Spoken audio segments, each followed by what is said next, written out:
It's Zaire Franklin. And Zaire, welcome. Congratulations on leading the NFL in tackles this past season, and for the first time in your career being named All-Pro and a Pro Bowler, as well as making some history for the Colts as the franchise record of consecutive back-to-back seasons with tackles. It's been a year for you. And listen, we're going to get into a lot more around that because, as you've mentioned, you have a lot going on beyond even what I just shared. Yeah. But what changed for you in this past season to help elevate you to that next level of your career? Honestly, I would really just say I was tired of being denied. The last few seasons, I had been playing well and putting out a good amount of production, but being denied that, that league-wide recognition as one of the best players in the league. That was something that I understood and I took personally to an extent where I felt like I wasn't proving it enough. So just a lot more work, a lot more hours to put in to try to make that next step, to try to be one of the best in the game. And, thankfully I had my teammates help me out and my coaches to put me in the right position, and I was able to make some more plays. Yeah, and it's exciting because it's the first time since 2018 that the Colts had a player leading the league in tackles. Shaquille Leonard did it then, you did it now, and you have been accomplishing so much in this past season alone. I'm curious, what's next for you, besides winning a Super Bowl, of course? What's on your career vision board of goals that you still want to accomplish? Man, I was just telling them, I feel like, this past postseason, just the way our season ended at the end, losing to Denver, losing to the Giants, finishing 8-9. I had a chance to kind of sit back and watch, around the league, how other great players were handling their situations and fighting through the adversity and the questions that came around their careers. And honestly, I was inspired watching Lamar Jackson continue to push through his narratives, and even Jalen Hurts, how he was able to fight through those and eventually become an Super Bowl MVP. And I think the reality that I came to is it all comes down to the wins. All pros is great and Pro Bowls are awesome. And while those are definitely things that I worked for my entire career, legacy is a result of your wins and losses. So for me, it's trying to take those and get these division wins and get to the conference championship and get a Super Bowl, like you said. For you specifically, talk about that veteran leadership. You are a veteran yourself. The Colts did just sign you to a 3-year contract extension a year ago in March. And as someone, as we talked about, that then blew onto the and burst onto the scenes following that extension, it was really pivotal for you to be able to capitalize on not only getting that extension, but showing why you deserve it. And when you look across the league, it's Derek Stingley, it's Saquon Barkley, it's other names this offseason that have also had, these historic contracts as well. As a financial background, how would you advise these, younger players to really be patient and know when to pull the trigger on taking that deal? Well, first off, what I always tell the young guys is after you're off your rookie deal, you got to treat pretty much every year like a contract year. I think so many times people put so much emphasis on, this is my contract year, I'm going to work a little harder, I'm going to party a little less, and I'm going to put a little bit more time in. When the reality of the situation is once you're off that rookie deal and, somebody's paying you even an extension or, a different type of contract, they're either looking to extend you early or they're looking to get out of it. We're all really just in the league, in the NFL, really just one bad season or a couple bad seasons from being on the street. So after you get off that rookie deal, you really got to lock in regardless. And I was talking to a couple of my young teammates who went going into free agency, and they were just asking me for advice. And what I was really trying to explain to them is, man, it's not only is it a bet on yourself, but you got to understand your contract really reflects the value that you're bringing to an organization. The value that they're willing to pay you and that they're negotiating with is based off the value that you already shown. So once whatever you sign, as soon as you sign, you're immediately working for your next deal. So regardless of whatever deal you sign, immediately sign somewhere where you're going to be in a position to help maximize that and put yourself in position for the next one. I've just been trying to help those guys and give them, a couple of gems and gain from, situations that I've been in. I've only touched free agency for a couple of days back when I got out my rookie deal the first time, but I re-signed with the Colts. But it was a learning experience. I tell them, I said, look, this ain't Madden. Now, you ain't going to have 4 teams offering you and you got 2 days to wait. Like, no, you got to make these decisions. The money goes quick. It's just like the draft a little bit. It's a day 1, day 2, day 3, and after a while, look, they don't got but so much money. So, thankfully a couple of my guys have signed. They've been in position, but it's always a learning experience. And as you're touching on, understanding your value is not just about on the field and your production, but also off the field. We're seeing a lot more players in this day and age that are speaking up for their worth in their contracts, but also speaking up for their worth in terms of business deals. You yourself have been involved in a number of different business opportunities. What do you think really helps players be able to have that active voice? Because there have been so many narratives. You look at someone like Pat McAfee, who made his career off of being a retired player that transitioned into media and now has his platform and has the opportunity to build his career that way. But players are also getting more involved in media actively while they're playing. You're co-hosting your show, The Trenches. Yes. And so although many may have mixed views on how they perceive and think players should be moving, what do you see as the importance of players building their own voices, platform, and even just getting involved in media while they're still actively playing? Well, I definitely feel like it's a slippery slope. On the one hand, I definitely understand exactly where the fans are coming from. No one wants to hear a podcast from a team when you're losing. It's tough. I mean, from my perspective, we don't want a pod when we're losing. It's not a fun pod. We come in there, me and EJ got a rule after a loss, don't wear no jewelry. We not in here, it's a sad day in here. We got to recover and shake back. But on the flip side of that, I just feel like we're in a day and age where players have kind of figured out the whole social media element into sports nowadays and are taking advantage of having our own voice and our direct-to-fan pipeline. Before, kind of a team in the media could kind of help dictate and speak on your narrative. And as a player, you were a little bit helpless because if the media and the team is putting out one thing and then, the media comes to your locker room and you get to trying to explain yourself, now you're complaining, now you're a distraction.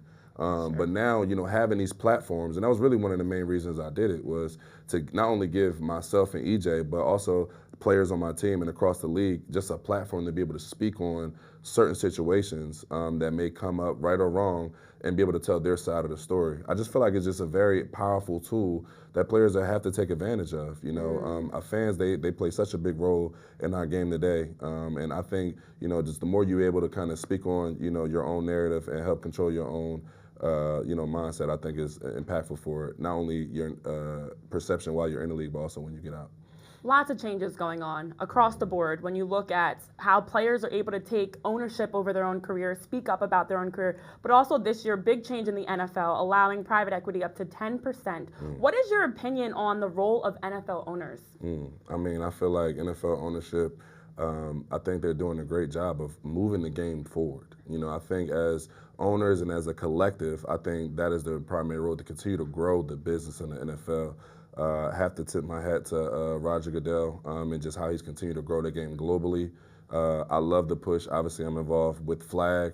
It's definitely something that I'm extremely passionate about and I care about as well. But not only is it a way to grow our game internationally and on a global scale, but also allowing young women the opportunity to partake in a game that we love so much. Football has taught us so many lessons about life and so many examples and opportunities to grow that brotherhood and build those bonds. To be able to expand that across women and on an international scale, I think is a powerful tool. And I want to shift into discussing more about you personally, because you talk about the importance of in your environment, I should say.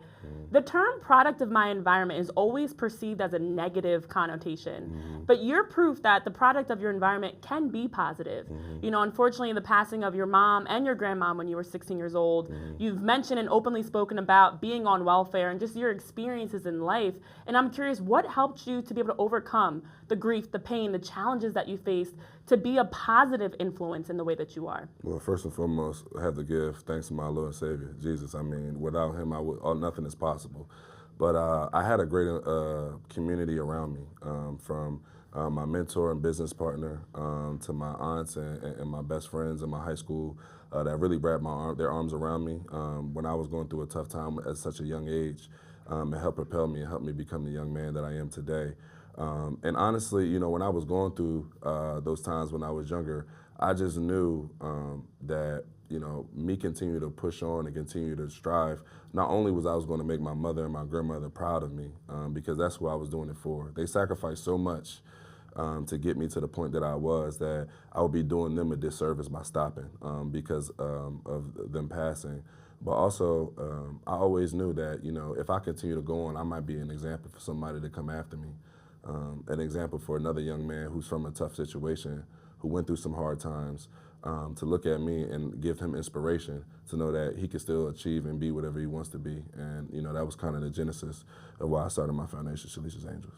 And let's talk about that, because you are not only using your platform in a positive way to be a positive inspiration, but more importantly, in 2019, you created Shelice's Angels as a way through that foundation to help young women specifically have an opportunity to get resources, to learn, to be able to attend events. You have the connection with your high school, LaSalle College High School in Philadelphia, and just to create that meaningful space for women to learn the financial side, the business side.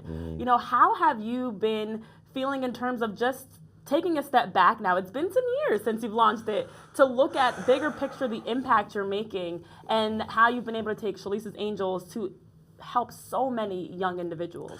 Yeah, that's crazy that you say that. Last night, March 20th, we had our first scholarship gala. Not only honoring and celebrating the work that we've done over the years since 2019, but also this is the first year I'll be introducing a scholarship in my grandmother's name to LaSalle College High School for a young man from my neighborhood to attend the school. And so shout out to him, shout out to Sylvian. But it was just one of those surreal moments. I had my mom's best friends there, two of them are best friends who were like, those are my aunties. And, they just gave me a hug. It was tears in their eyes. And it was like, man, like, Shelice, like Lisi, that's her nickname. It was just like her name is branded now in Philadelphia.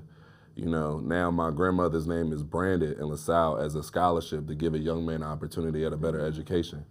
And, just speaking to the people about just my journey last night and just everything it took and why we were making the steps we were making, it's just special. I'm thankful and I'm blessed to be able to honor my mother and my grandmother in the ways that I have.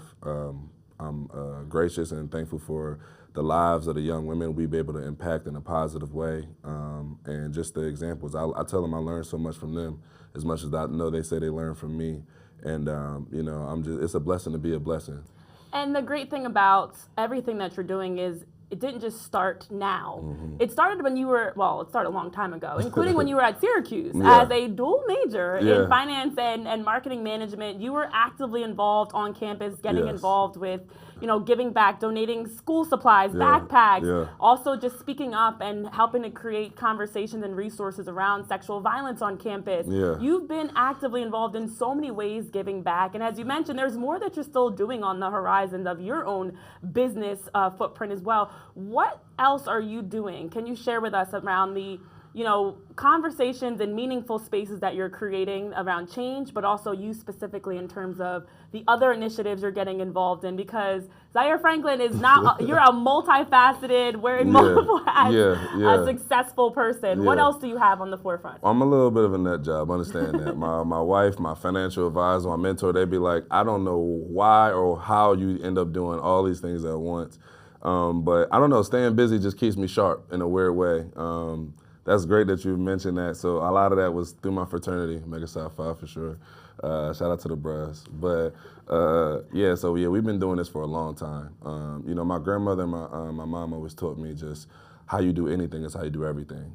So for me, being a great student was just important as being a great athlete. And going to Syracuse, such a great university, I really just wanted to take advantage of everything that the university had to offer. It was one of the main reasons I went there, because I saw a community in which I could really be myself and continue to grow, not only just on the football field, but not only in the classroom, but also in the community as well.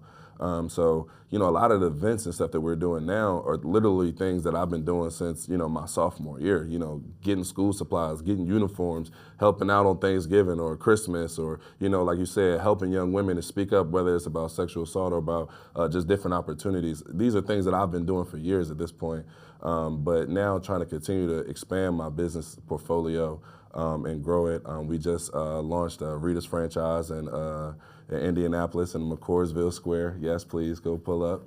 No free water ice today. First day of spring gone. We might do another promotion soon. But yeah, so that's great. Obviously, I grew up eating Rita's. Rita's is a great organization. They founded. They help support Shelice's Angels as well. We have a great partnership with them. So we're looking to grow and build that as well. But look, I wear a lot of hats. Being a dad is number one, for sure. And being the leader of the Indianapolis Colts is definitely number two. So. Absolutely. Yeah. Swedish fish gelati for the win. Indeed, but I want to just say thank you. I want to thank you for, not only being someone that's setting records and making a phenomenal name for yourself on the field, leading the league in tackles, Pro Bowler, All-Pro, but also off the field, the work that you're doing to change and break the stereotypes around a family figure, a black man, someone that's giving back, an athlete that is more than an athlete, truly, educated in multiple ways, a businessman, and just continuing to break ceilings of, what's possible in this world. So thank you for everything you're doing and even for your time today to graciously join us to be able to talk about it here at the Front Office Sports Studios. And I really appreciate and I'm excited to see all that you have next with Shelice's Angels and much, much more for you, Zaire. Thank you. I appreciate you having me. Of course, and thank you guys so much for tuning in. As always, make sure that you're staying connected with Front Office Sports for the latest around sports, business, and culture.